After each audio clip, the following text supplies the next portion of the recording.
सूरह रहमा वो है कि जिसमें अल्लाह करीम ने अपनी हर नेमत उज़्मा की बात फरमाया है, तुम अपने रब की कौन सी नेमत को जुटलाओगे। इन आयात की तिलावत में इन्होंने हजरत अहले बैत अतहार का जिक्र भी किया, अल्लाह की हम्द भी बयान की और इसमें नात भी हो गई। यानी इन आयात की शक्ल में एक पूरी महफिल पाक किबला कारी साहब ने तिलावत की शक्ल में पेश कर दी है। लेकिन इख्तिसार के साथ नायब हज़रात के सामने उन आयात का मफहूम रखते हुए अगली शख्सियत की तरफ बढ़ूंगा। अल्लाह करीम ने जा बजा अपनी नेमतों का जिक्र फरमाया और फरमाया तुम अपने रब की कौन सी नेमत को जुटलाओगे। पता चला कि अल्लाह की नेमतों का इनहराफ करने वाले, मुनहरफ होने वाले भी होंगे और मानने वाले भी होंगे, यानी शुक्राने नेमत वाले भी होंगे और कुफराने नेमत वाले भी होंगे। लेकिन अल्लाह ने फरमाया मैंने एक दिन तय कर रखा है कि मैं जिस दिन पूछूंगा किन रास्तों से होकर मेरे पास पहुंचे हो, शुक्राने नेमत करते हुए या कुफराने नेमत करते हुए। लेकिन ऐलान कर दिया फबी अय्यि आलाइ रब्बिकुमा तुकज़्ज़िबान, तुम अपने रब की कौन सी नेमत को जुटलाओगे, कौन सी नेमत को जुटलाओगे। साढ़े एक बुजुर्ग गुजरे ने सियालकोट च हकीम अब्दुल हई साहब, उन्हों का एक मुरीद सी शाजी किबला, कई पिंडा की चौधर की पग वो सिर से हकीम साहब के कोल आया मिलन वास्ते, गल करे ते हसे ते हकीम साहब गौर ना उहदे मुंह नूं वेखण। वो बंदे ने अर्ज की सरकार की गल है अज तुसीं बड़े गौर नाल वेख रहे हो। फरमाया यार तू चौधरी आ, तेरे सिर से कई पिंडा की इज्जत की पग आ, पर जदों तू हसदा ना आ तेरा सामने वाला दंद जिहड़ा निकल गया ना, हसदा चंगा नहीं लगता, फबदा नहीं। तो सरकार फिर आखे तू दंद लवा ला, कहंदे ठीक है। हुण सरकारां दा कहना सी, लाहौर गया, ये भले वक्तां दी गल है, दंद लवा के ते आया ते आके अर्ज करदा सरकार वेखो दंद लवाया। फरमाया वाह बई वाह, बड़ा सोहना लगा, बड़ा फबिया बई। इन्नी गल करन दी देर सी, कहन लगा जी 10,000 लिया जी, बाहरों पढ़ के आया जी डॉक्टर। माड़ी जी तारीफ की उन्हें जनाब डॉक्टर के कसीदे पढ़ने शुरू कर दिते ते हकीम साहब फिर गौर नाल वेखण लग गए कि हुजूर हुण किहड़ी गल होई तुसीं गौर नाल वेख रहे हो। फरमाया मैं सोच रहा यार जिन्हें 10,000 लैके एक दंद लाया तो ओदी इन्नी तारीफ करे ते जिन्हें 32 दिते ते लिया भी कुछ नहीं, ओदी भी कदी तारीफ की। शेख सादी फरमांदे ने ओदियां नेमतां खा खा दंद घस गए, कदी इन्हां दंदां चों ओदी तारीफ ही निकली। हजारां रुपया ला के दंद एक लवाया जी, एक दंद की इन्नी तेरी नजर च कदर आते, बाकी जिन्हें बगैर मुआवजे तो देते। तुम अपने रब की कौन सी नेमत को जुटलाओगे। अजीजा ने गिरामी का मेरे एक दोस्त हैं गुर्दा के आर्जा से वो दो चार है, अल्लाह करीम उन्हें सेहत अता फरमाए। कोशिश की कि ट्रांसप्लांट हो जाए, पता किया 20 से 25 लाख रुपया खर्च बताते हैं और फिर भी कंफर्म नहीं है कि वो काम भी करे। बहुत से ऐसे केसेस हैं कि जिनमें फेलियर हुआ और मौत वाकई हो गई। 20 से 25 लाख रुपए एक गुर्दा के ट्रांसप्लांट का खर्चा है और फिर भी यकीन नहीं चलेगा, लाखों रुपए का खर्चा है। तो दोस्ताने मोहतरम, अल्लाह ने बगैर किसी मुआवजे के 2 अता कर रखे हैं। लाखों रुपए लगाकर भी अगर गुर्दा लगा दिया जाए, लग जाए, ट्रांसप्लांट हो जाए, यकीन फिर भी नहीं है।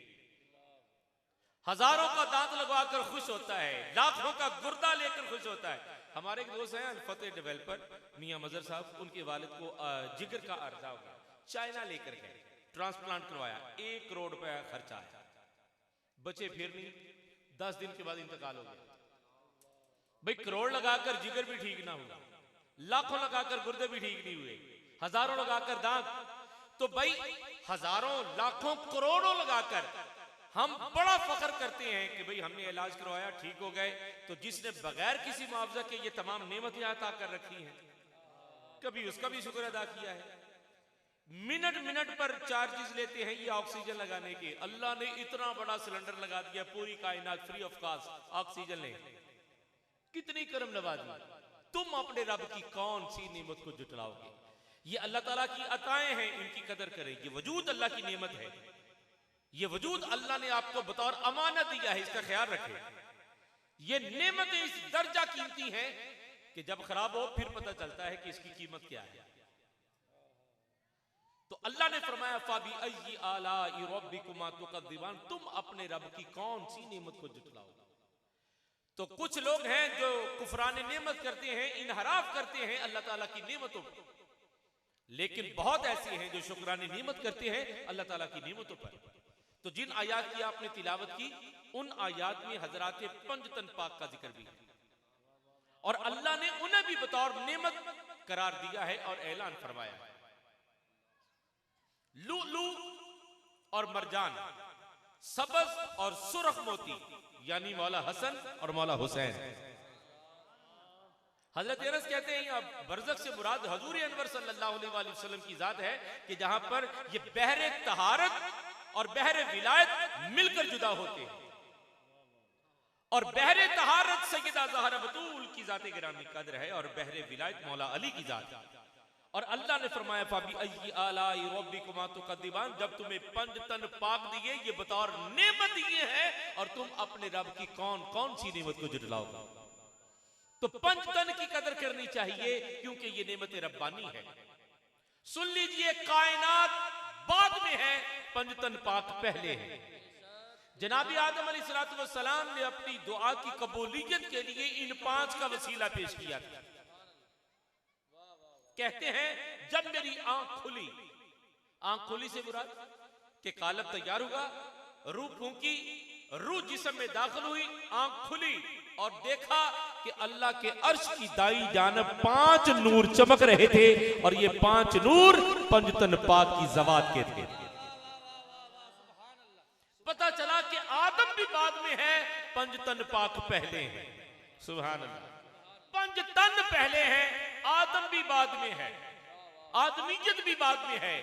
हजरात सुन लीजिए, मैं आप हजरात के सामने बहुत बड़ा और कीमती जुमला अर्ज करने जा रहा हूं।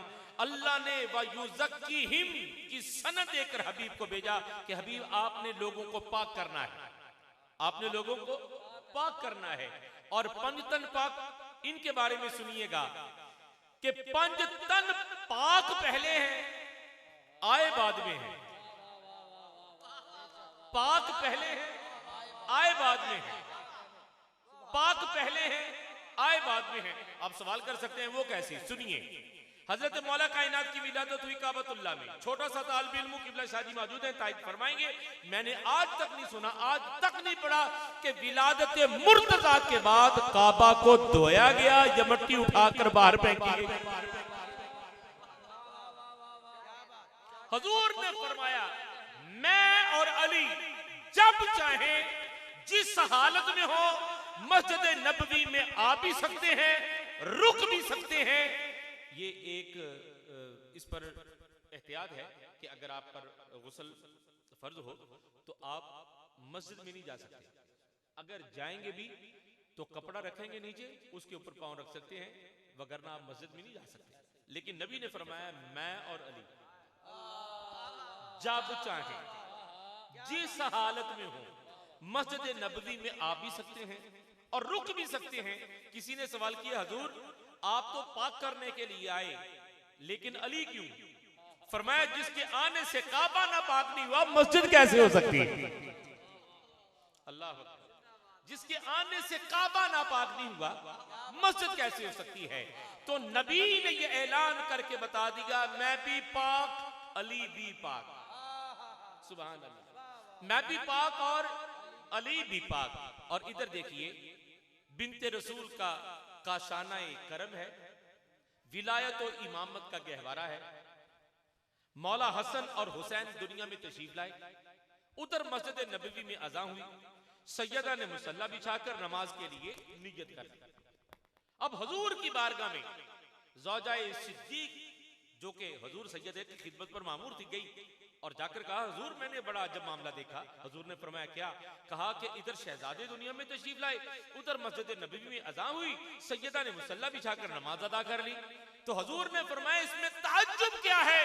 फरमाया मेरी बेटी जमी की बतूल है, जमी की हूर है, जमी की हूर है मेरी बेटी। तो दोस्तान मोहतरम, सैयदा ज़हरा बतूल सलावतुल्लाह अलैहा आपने नमाज पढ़कर शहजादों की तशरीफ आवरी के बावजूद बता दिया कि मैं भी पाक हूं, आने वाले भी पाक हैं। इसलिए कहते हैं पंज तन पाक। सुभान अल्लाह, पंज तन पाक, क्योंकि पंज तन को अल्लाह ने पाक किया है, पंज तन ने हर किसी को पाक किया। हर तन आकर पाक हुआ है, पंज तन पाक पैदा हुए। अल्लाह ने पंज तन को पाक पैदा किया है और इनके सदका से हर तन पाक हुआ है। हजरत मोहतरम इसलिए कहते हैं पंज तन पाक।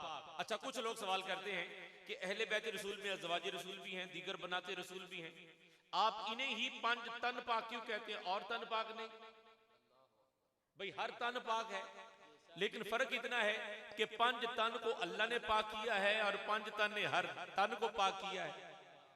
बस ये समझने में थोड़ी सी उलझन है कि पंज तन को अल्लाह ने पाक किया है, तो हर पंज तन ने हर तन को पाक किया है। और कुदरत का इंतजाम देखिए कि हाथ एक है, उंगलियां इसमें पांच है, 3 उंगलियों से खाना सुन्नत है, तो मौला ये 5 क्यों रखी? फरमाया जो भी कमाए तुझे पता चले कि तुझे 5 के वसीले से मिल रहा है।